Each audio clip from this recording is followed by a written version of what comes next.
Olá, bom dia! Olá, bom dia a todos. Estamos aqui reunidos para mais um RIC Rural nessa linda manhã de domingo. Com esses assuntos que vamos mostrar para você hoje.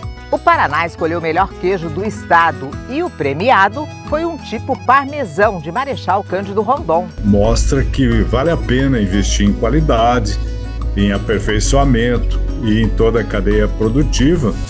Expectativa na região noroeste é de triplicar a colheita de urucum usados na indústria. A gente está muito confiante, a gente já nota que a lavoura está praticamente pronta, em torno aí de 15 a 20 dias no máximo para realizar a colheita total.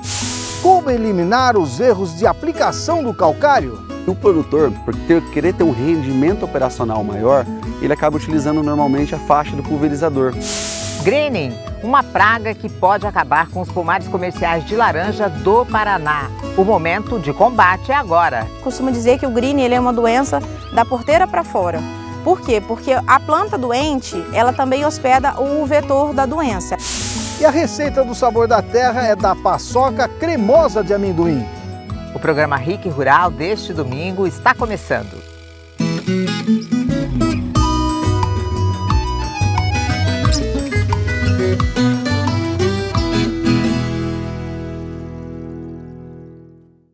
Bom, gente, você que é fã de queijo, presta atenção nessa primeira reportagem que vamos mostrar no RIC Rural de hoje.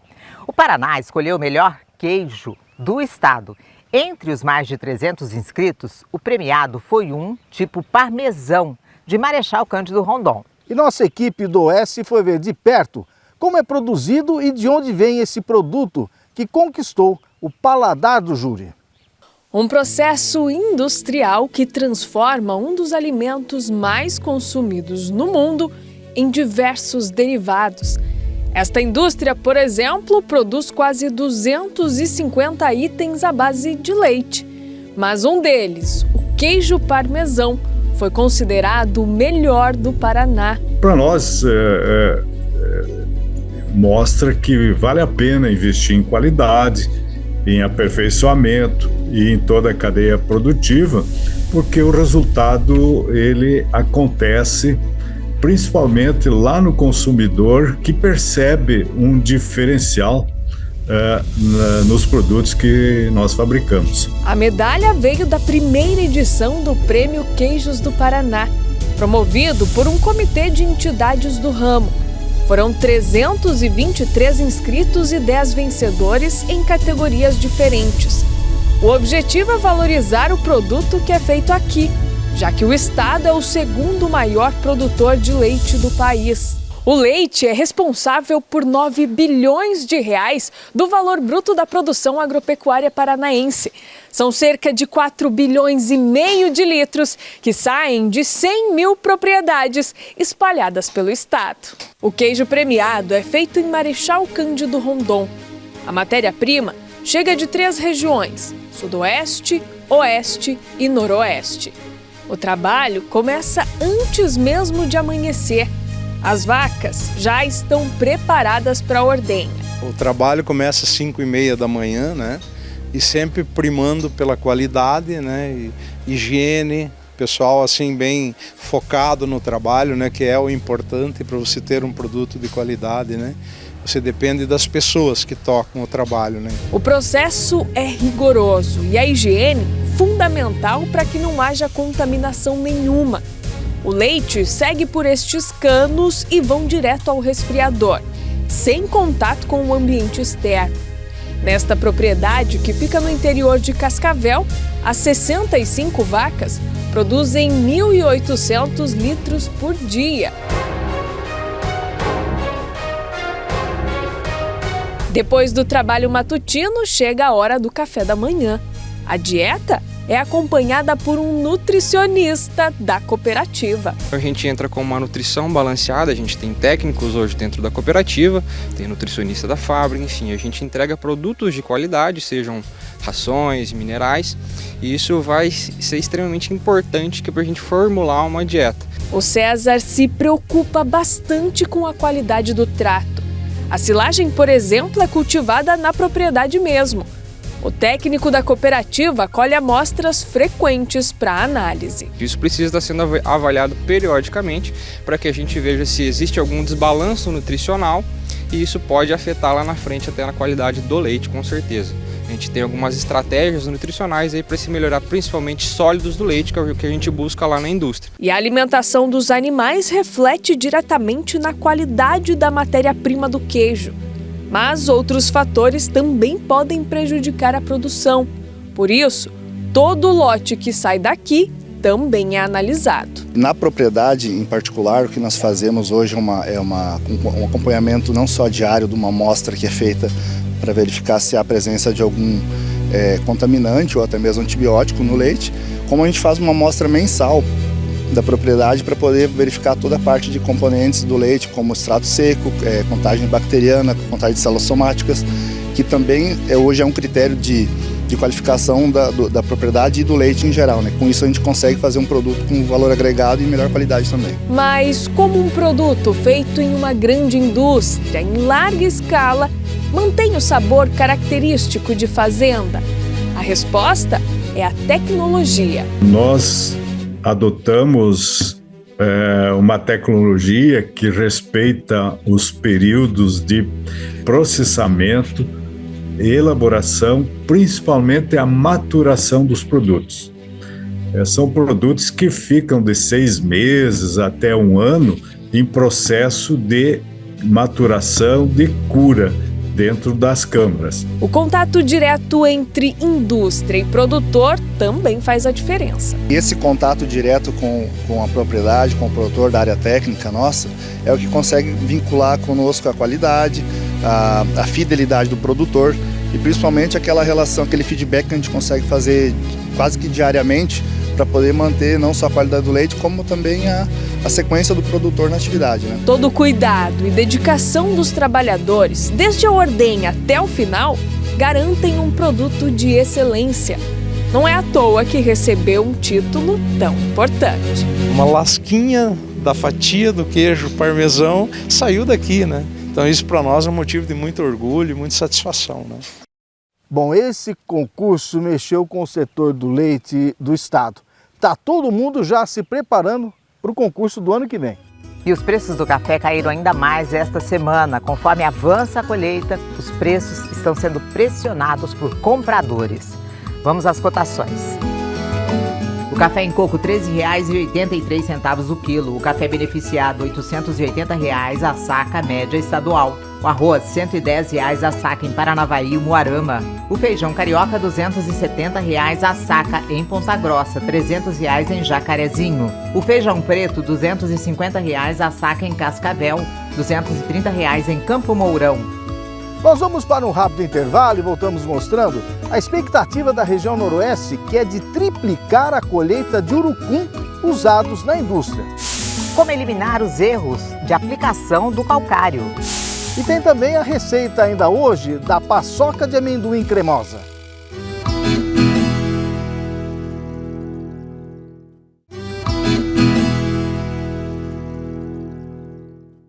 Estamos de volta e agora vamos falar de urucum, também conhecido por coloral, que deve ter uma safra recorde este ano no Paraná. Pois é, a expectativa na região noroeste é de triplicar a colheita desse fruto muito usado na cozinha e indústria de temperos e de corantes. Acompanhe.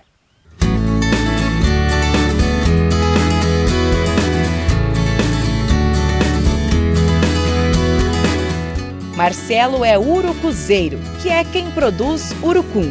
É dessa semente que surge o pó coloral. Essa plantação aqui é da família do Marcelo, que trabalha nesse tipo de agricultura há mais de 20 anos. Só nessa lavoura são 5 hectares de urucum, o que equivale a 5 campos de futebol cheios. O fruto é produzido uma vez por ano. A colheita começa em março, com algumas produções precoces, e termina em setembro. Mas o auge é na troca de semestre, entre junho e julho. Este ano promete uma safra recorde e os produtores estão confiantes de que a colheita vai ser até 3 vezes maior.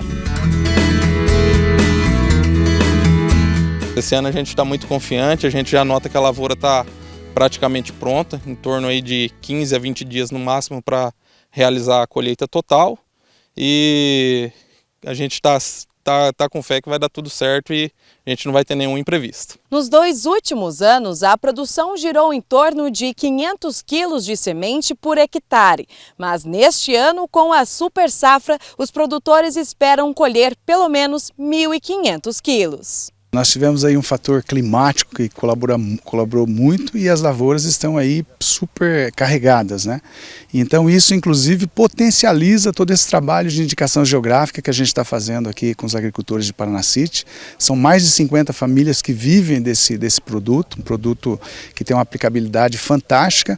Então a gente está trabalhando com eles para criar um caderno de especificações técnicas. Esse caderno já está criado e que qualifica cada vez mais os urucuns aqui produzidos. Esses 2 pés de urucum são um pouco diferentes. Cada um é de uma variedade do fruto. É possível ver algumas diferenças só pela cor ou quantidade de sementes. Mas na propriedade do Marcelo, o que predomina é a variedade Piave Verde-Limão. Ela foi escolhida devido à sua grande qualidade em relação ao teor de tinta que ela fornece para a gente, né? São árvores de urucum que pode fornecer um teor de tinta até próximo aos 6%, que é um teor de ótima qualidade para a indústria. É uma árvore robusta que pode também nos dar grandes produtividades, né?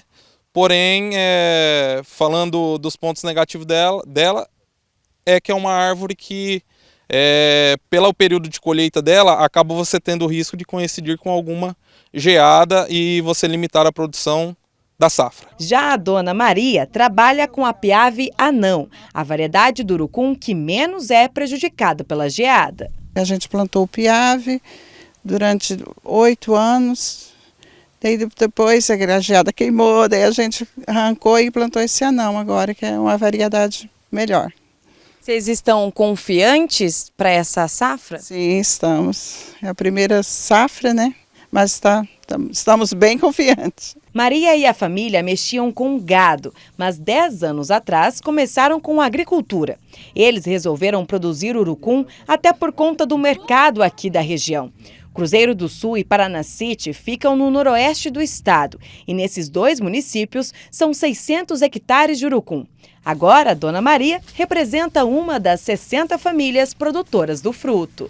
Eu costumo dizer que o urucum é uma agricultura abençoada, ela não vai muito produtos químicos, né? E ela produz rápido e tem um preço até melhor que as outras agriculturas, né? Por isso também.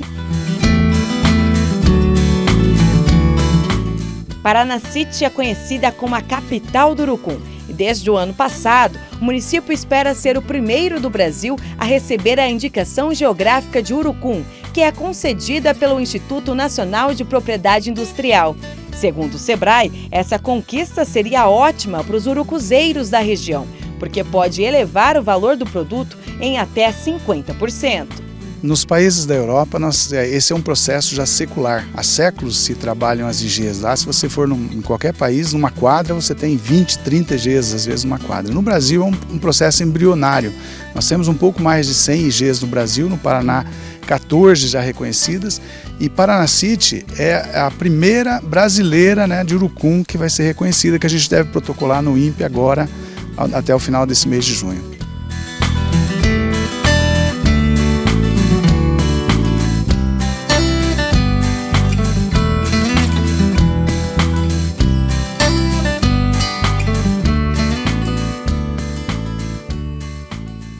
Bom, e agora vamos aos preços agrícolas. Milho, R$ 50,00 a saca em várias praças do estado. A soja, R$ 120,00 a saca em Cascavel, R$ 123,00 em Ponta Grossa. O trigo, R$ 67,00 a saca em Maringá, R$ 68,00 em Cascavel. E a tonelada da raiz de mandioca, R$ 778,00 em Umuarama, R$ 754,00 em Paranavaí. Bom, e agora dicas práticas na agricultura. Hoje vamos mostrar para você como evitar cometer erros na aplicação do calcário. Dicas práticas na agricultura. Oferecimento Cocamar. 60 anos. A dica de hoje fala de 2 assuntos extremamente importantes para o produtor rural, que são os erros no processo da coleta do solo e também a aplicação correta de corretivos do solo. Eu estou aqui com o engenheiro agrônomo Vitor Palaro, que é especialista nesse assunto. Vitor, que erros que o produtor comete na hora de fazer a coleta, uma fase extremamente importante para ele no seu negócio? Bom, vamos lá, Sérgio. O agricultor, normalmente, ele tem que começar primeiro dividindo o talhão dele de uma forma que ele consiga extrair as melhores informações. Como assim? O talhão, normalmente, ele tem áreas homogêneas que se comportam de forma igual e áreas que são mais heterogêneas. E a divisão disso daí, normalmente é usada a astúcia do produtor, que ele conhece da área, que ninguém melhor que o produtor para conhecer a propriedade dele. O primeiro ponto é esse, fazer uma boa divisão do talhão de forma homogênea. O segundo ponto é definir como que ele vai coletar essa área. Se vai ser através de um trado manual, que nem esse que eu tenho na mão, ou através de um processo automatizado, que nem está aqui do lado nosso. Então, esse segundo ponto também é muito importante, porque aí vai começar a definir os custos que ele vai ter para fazer esse processo. Pensando no trado manual, o principal erro dele, às vezes, de coletar, é realmente começar de manhã com o fôlego, no final da tarde ele já está um pouco mais cansado, e esse processo no meio pode se perder.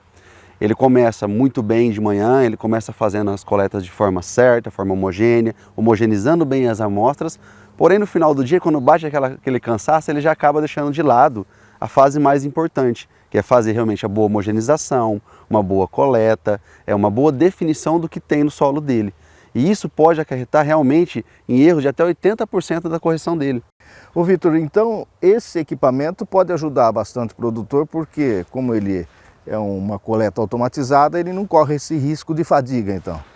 Esse equipamento é o da última geração que tem no mercado hoje. Ele é um equipamento dinamarquês que nós trouxemos da Dinamarca para Cocamar.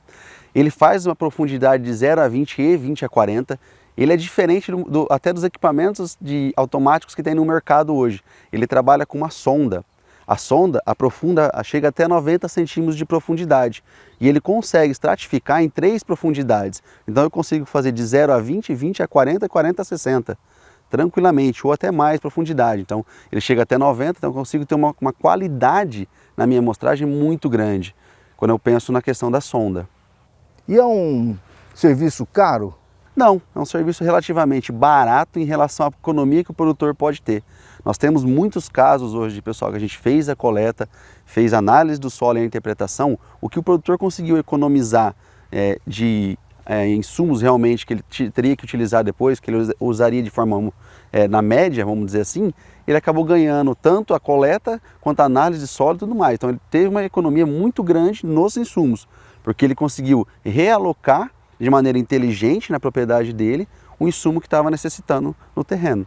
Ô Vitor, outra coisa, o solo precisa estar como para fazer uma coleta com uma qualidade? Quando eu falo de trado, pensando no trabalho do produtor que ele vai ter para fazer a coleta, o ideal é que o solo tivesse com uma capacidade de campo boa, uma boa umidade para ele coletar. Quando eu penso no quadriciclo, que é o nosso trabalho que a gente faz hoje, tanto faz a maneira que o solo esteja, a gente consegue coletar de forma correta, de forma objetiva e com qualidade ainda. De quanto em quanto tempo tem que fazer uma análise de solo dessa? O ideal é de ano em ano. Todo ano você acompanhar os níveis de...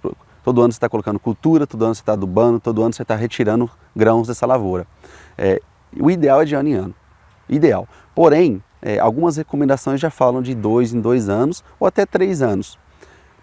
Pensando em agricultura de precisão, pensando nos níveis de produtividade que nós estamos chegando nas nossas culturas, eu indico todo ano. Bom, também vamos mostrar agora, né, a aplicação correta dos corretivos do solo, é isso? Isso. Na máquina de distribuição de calcário. Vamos lá. Vamos lá.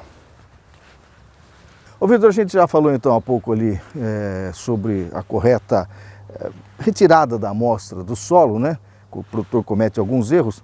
Na distribuição do calcário, na máquina, na forma de aplicar o calcário, também tem que erros? Calcários muito secos, eles tendem a ter partículas maiores e menores, onde as partículas maiores acabam sendo jogadas para mais longe e as menores para mais próximos, com um equipamento mais desse tipo aqui, que é um equipamento de Lancer. A gente fala de disco duplo, né?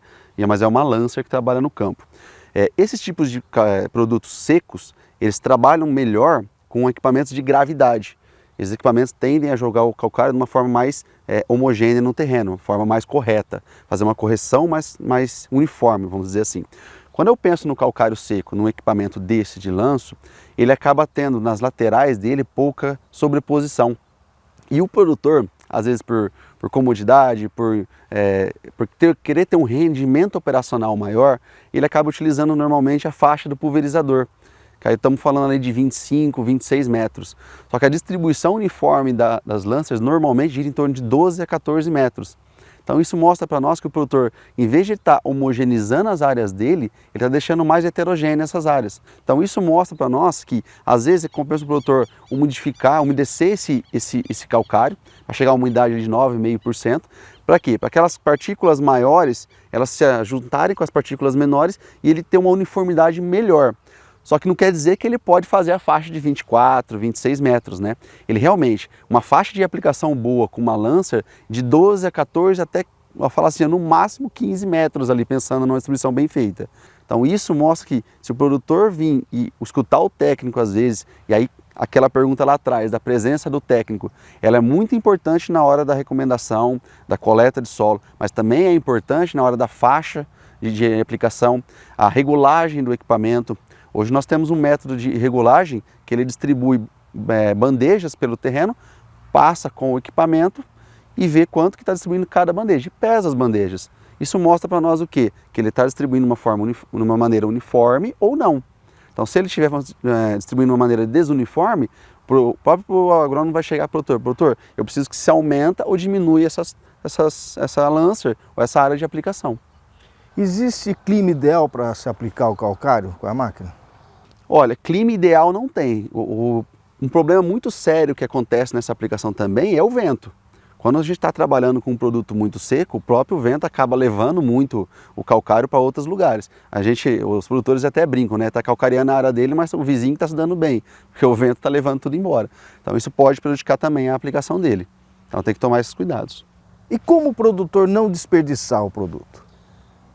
Ele pode trabalhar comprando às vezes um calcário um pouco mais úmido, só que porém nesse processo de ele comprar o calcário mais úmido, ele está comprando água realmente no calcário, ou ele comprar um calcário e umidificar esse calcário, realmente colocar água no calcário até uma quantidade que ele se torne de uma maneira homogênea e ir mexendo esse calcário, né, para ele se tornar mais úmido. Então isso pode melhorar muito a distribuição dele.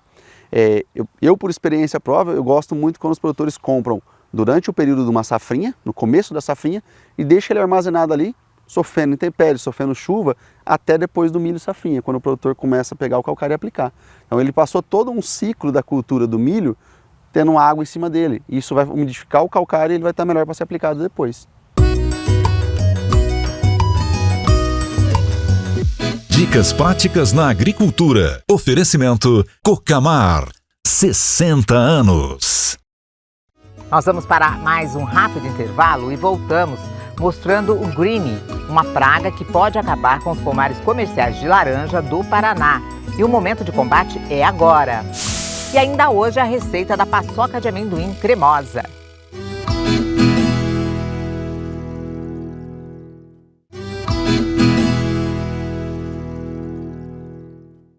Bom, gente, estamos de volta e dando continuidade ao RIC Rural de hoje. Vamos mostrar agora para você uma reportagem sobre o Greenie, uma praga que pode acabar com pomares comerciais de laranja do Paraná se todos os municípios, governo do estado, população e produtores rurais não se unirem para acabar com o psilídeo, o inseto transmissor da doença. Vamos ver a reportagem. Bom, nós estamos no pomar de laranja, aqui na região de Nova Esperança, mas diferentemente de outras reportagens, nós não vamos falar da citricultura para o citricultor. Nós vamos falar para a pessoa que não tem nada a ver com a produção comercial de laranja, mas que tem um pé de laranja, um pé de citros na sua casa, no seu sítio. Porque é um assunto extremamente sério e que você pode ajudar a solucionar esse problema que está atacando os pomares aqui da região noroeste do Paraná, que é o psilídeo, a doença chamada como Greenie. Eu estou aqui com a Verônica, engenheira agrônoma da Cocamar, que tem acompanhado esse problemaço que está acontecendo, que você precisa ficar atento no que nós vamos falar hoje. O que o Greenie está chamando tanto a atenção de vocês técnicos e do citricultor e por quê? O green hoje ele é um problema, na verdade, mundial, né? E se tratando do Brasil, que é o principal produtor de suco de laranja para exportação hoje no mundo, o que acontece? A doença, como a gente está vendo aqui, ela afeta, ela diminui a vida útil do pomar. Antigamente se falava que pomares tinham uma vida produtiva de 20 anos, hoje essa vida aí já se estima em 15 ou até menos, dependendo da incidência da doença dentro do pomar. E por que a gente tem que falar para o não citricultor? Hoje em dia, a grande maioria das pessoas sempre tem um pezinho, principalmente de limão, no fundo do quintal, na chácara, no sítio. E por que essa doença, como o senhor falou, ela afeta as plantas fora do pomar, né? A gente costuma dizer que o green ele é uma doença da porteira para fora. Por quê? Porque a planta doente, ela também hospeda o vetor da doença. Ela é uma planta causada por uma bactéria e ela hospeda o psilídeo, que é um microinseto e causa tanto dano, porque ele vai de uma planta doente, essa planta que está lá na cidade, ele traz a bactéria com ela e contamina uma planta sadia. Então a gente precisa da ajuda da população justamente para que as pessoas se conscientizem de que essa doença pode acabar com a citricultura na região e de que esse pé de limão ele só está trazendo prejuízos para a sociedade, para a economia local, né? Então a gente pede, substitua por outras frutíferas, por uma jabuticaba, por um figo, por frutíferas que às vezes no mercado você não consegue encontrar, né? Mas a laranja e o limão você já consegue encontrar no supermercado, né? Já é mais fácil o acesso para comprar. Então substitua e ajude a citricultura. E aquela pessoa que tem o pé de citros na sua casa, ele precisa ver o inseto para poder erradicar? Não, ele não precisa ver o inseto. Na grande maioria das vezes, essa planta ela vai estar com um amarelado, ela vai estar desnutrida, então o ideal é erradicar ela. Não precisa ver o inseto. O green é uma praga tão violenta que não há cura para as plantas doentes. E as árvores novas afetadas não chegam a produzir. Já as adultas em produção perdem muito de sua produtividade, com queda de frutos e morrendo ao longo do tempo. Ela não tem cura, né? Uma vez que a bactéria entrou dentro da planta, a planta tende a definhar a médio e longo prazo. Como eu falei, diminui a vida útil da planta, né? A vida produtiva. Os pomares, o que a gente faz nos pomares comerciais? Plantas até 8 anos de idade, a gente erradica, o ideal é erradicar essa planta para que você não tenha a bactéria dentro do pomar, né? E também o controle do inseto vetor, é essencial o manejo do inseto vetor. Então, como essas plantas que estão dentro das cidades, não é feito o controle do psilídeo, a gente precisa que seja feita a erradicação. Como a população em geral desconhece essa terrível doença, ela também não sabe que pode ajudar o produtor a combater e eliminar essa praga, que pode dizimar pomares inteiros, como falamos até agora. O produtor Luiz Antônio Genovese, de Floraí, representa bem seus colegas citricultores da região noroeste do Paraná. Ele faz todo o controle indicado pela equipe técnica da cooperativa, mas reforça que o problema não está dentro da propriedade, mas o que vem de fora dela. O grande problema do green na contaminação dos pomares comerciais, ele está vindo de fora, está vindo do vizinho, daquela planta, né, que está lá contaminada, o pé de limão, de uma tangerina. Então isso, como ele não é feito nenhum trato para controlar o psilídeo lá fora do pomar, ele migra para dentro do pomar e a contaminação é certa. Ela é muito prejudicial ao pomar comercial. Aqui a gente faz os tratos culturais dentro da recomendação com inseticida de choque, com inseticida biológico, que não está sendo suficiente, porque a gente tem o controle dentro do pomar, mas o grande problema nosso hoje é o que está vindo de fora. O psilídeo engana pela aparência e fragilidade. Esse minúsculo inseto é capaz de alcançar 30 quilômetros e, se o vento ajudar, ir mais longe ainda para contaminar pomares de laranja. E se não bastasse esse vigor todo, somente um psilídeo pode infectar e matar mais de 10 plantas, estejam elas onde estiverem. O momento é grave e exige muita atenção e cooperação. Daí o apelo do produtor para a consciência de quem tem planta não comercial de citros no sítio e também no quintal de casa. Olha, conscientizando a população de que aquela planta que ela tem lá no quintal, na cidade, na tua chácara ou no teu sítio, que ela tenha tem a conscientização de deixar erradicar, porque isso não só prejudica o agricultor, o citricultor no geral, ela prejudica toda uma cadeia. Então seria importante essa conscientização da população. E a população e sitiantes podem e devem ajudar a combater o greening, eliminando essa praga literalmente pela raiz, arrancando o seu pé de citros que tem no quintal de casa ou sítio. E foi isso que fez o seu José Ronaldo, vizinho do seu Luiz Antônio. Consciente da gravidade da situação, não pensou duas vezes e passou a motosserra no pé de limão que tinha no sítio. A gente ajudando a combater, ele vai trazer benefícios, né, no caso, né? Então, não custa nada um pé de limão, né, porque vai atrapalhar, não vou ficar sem o pé de limão, mas não custa nada, mas tem que ver o bem comum. Todo mundo vai se beneficiar disso, né? Todos os produtores. Então, para nós, deu certo, vai melhorar para todo mundo. E se não houver um combate rigoroso nos focos do psilídeo, os pomares plantados hoje não vão chegar na sua fase de produção, vão morrer antes, assim como os pomares infectados. Quanto tempo teremos ainda de pomares se essa doença não for controlada? Olha, com a incidência que vem aumentando ao longo desse último ano, né? Incidências que a gente tinha dentro dos pomares, que são feitos todas as ferramentas de manejo do greening que a gente tem hoje. Ano passado a gente tinha uma incidência aí em torno de no máximo 2% de greening. E desse último ano para cá, a incidência aumentou para 10%. Então, os produtores estão tendo dificuldade na reforma de pomares. Pomares que foram plantados recentemente, a doença está aumentando e o produtor não está conseguindo tirar o pomar, que a gente costuma falar, né? Não está conseguindo fazer com que esse pomar chegue à vida produtiva. Então, aí, se a gente não conseguir que a população ajude a gente, em torno de 5, 6 anos a gente pode ser que não tenha mais citricultura aqui na região. Que praga violenta, né, Sérgio? Nossa, Rose, olha, é muito preocupante mesmo. Só para você ter uma ideia do que é capaz de fazer esse minúsculo mosquito, se não for eliminado logo, na Flórida, principal estado produtor de laranja nos Estados Unidos, em 2004, eles produziram 250 milhões de caixas de laranja. Agora, em 2023, serão 16 milhões de caixas. Uma quebra de 93% nesses quase 20 anos de doença nos pomares americanos.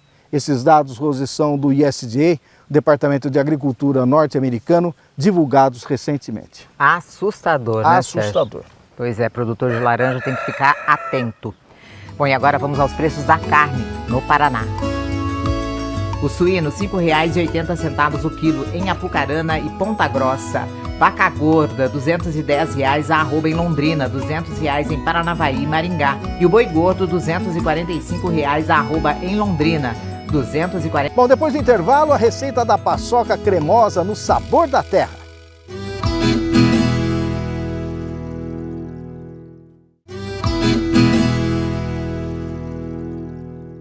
E chegou a hora do Sabor da Terra.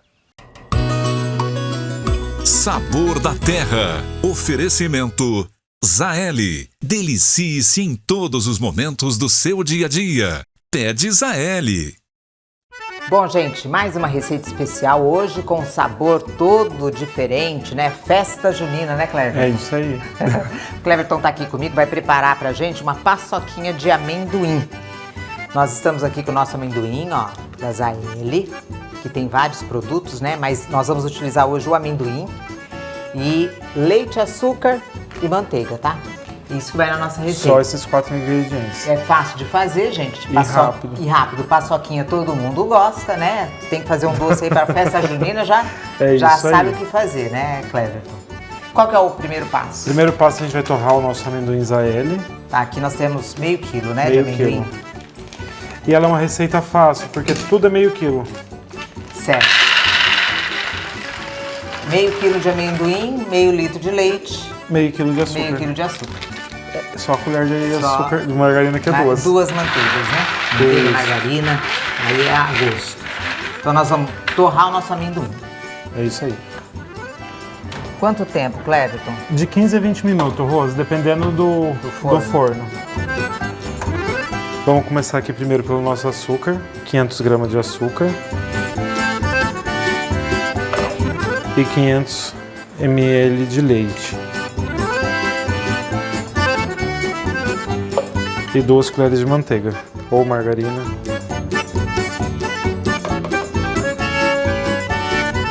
Gente, enquanto o nosso amendoim está torrando, a gente já coloca o leite e o açúcar e a manteiga para fazer na calda que a gente vai fazer a nossa paçoca. Mas tem que deixar ela encorpar agora.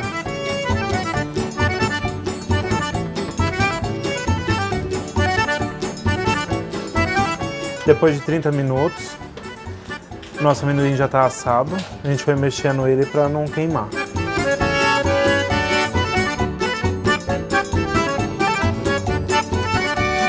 O amendoim deu uma esfriada, né, cara? É. E agora você vai bater ele? Agora vamos bater ele no liquidificador, ou quem tem máquina de moer carne, ou processador. Importante a gente moer ele.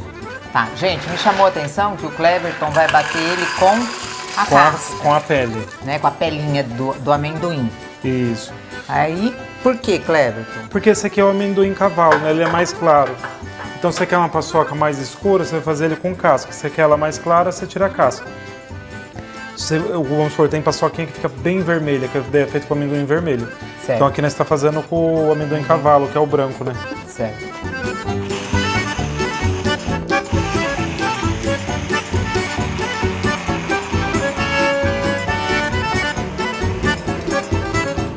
Ó, aqui a gente pode ver, ó, que já está bem grosso a nossa calda.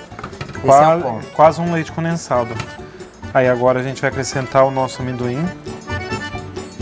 Tiver algum cara inteiro, né? É.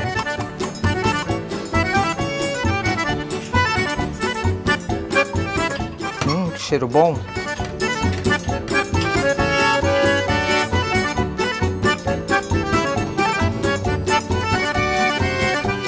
Aqui mais uns 4, 5 minutinhos. Começou a querer desprender do fundo da panela, ó. Já vai ser a hora da gente tirar. Se você quer ele mais cremoso, você tira ele mais molinho. Se você quer ele mais firminho, você deixa apurar um pouquinho mais. Tá, e o amendoim que ficou inteiro não tem problema? Não tem problema, fica bonito na hora de cortar, né? Já está desprendendo do fundo da panela, então já está no ponto. Agora a gente vai mexer ele batendo até ele esfriar e começar a encorpar. Aí a gente vai esticar ele na forma daí. Gente, ó, passar a manteiga aqui no pirex pro Cleverton colocar a paçoca, né, e depois cortar, ó. Untar, né, pra não grudar, ó. Tá quase no ponto aqui, ó. Já pode ver que ele já tá, conforme a gente vai mexendo, ele vai pesando e vai virando uma bola só. E a gente continua batendo. Quanto mais você bater ele, mais macio a sua paçoca fica. Tem que ter braço, né, Cleverton? Tem. Aí aqui, ó, ela já deu o ponto. Pode ver que ela fica bem firme. É uma massa bonita, né? Fica uma massa bonita. E você pode ver, ó, ela ficou a cor de paçoca. Não tem necessidade de você tirar a casquinha do amendoim.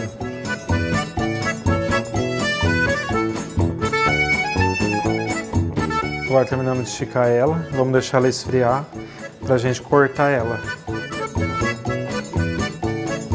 Aqui nossa paçoquinha já esfriou, agora a gente vai cortar ela.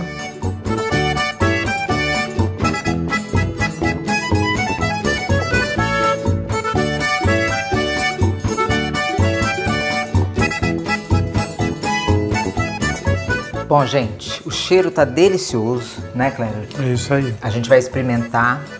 Ó, quem quiser ela mais firme, deixa um pouquinho mais no fogo ou espera ela esfriar mais um pouco para poder cortar. A gente cortou aqui para a gente fazer o encerramento, né, do nosso quadro.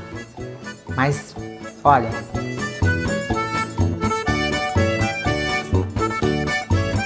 E nesse ponto que ela ficou aqui, quem quer só fazer as bolinhas, colocar o amendoim e vira o cajuzinho. Gente, que delícia. Parece que tem leite condensado. Parece, porque ela ficou cremosa. Meu Deus do céu, que delícia.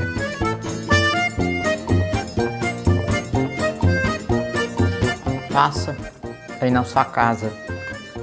Sua família, gente, vai adorar. Que delícia. É isso aí, ela fica muito boa. E mais saudável, né? Nossa, muito gostosa. Obrigada. Obrigado a vocês, Rose.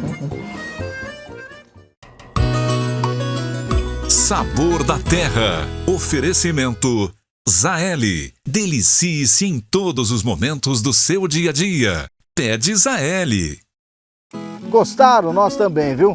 Lembrando sempre que as receitas e as reportagens mostradas aqui no RIC Rural você encontra no nosso canal no YouTube, youtube.com/RIC Rural. Se inscreva no nosso canal no YouTube e não se esqueça de clicar no sininho para ficar sempre atualizado. E você que acompanha o RIC Rural no YouTube pode nos seguir também no nosso Instagram, Sérgio e Rose. E no Instagram do RIC Rural você acompanha notícias do agro e mais sobre o programa. Segue a gente lá também, no @RIC Rural. Bom, gente, hoje nós vamos ficando por aqui. Obrigada pela companhia aqui com a gente no programa e até domingo que vem. Uma boa semana, gente. Tenham excelentes dias. Até domingo que vem. Tchau.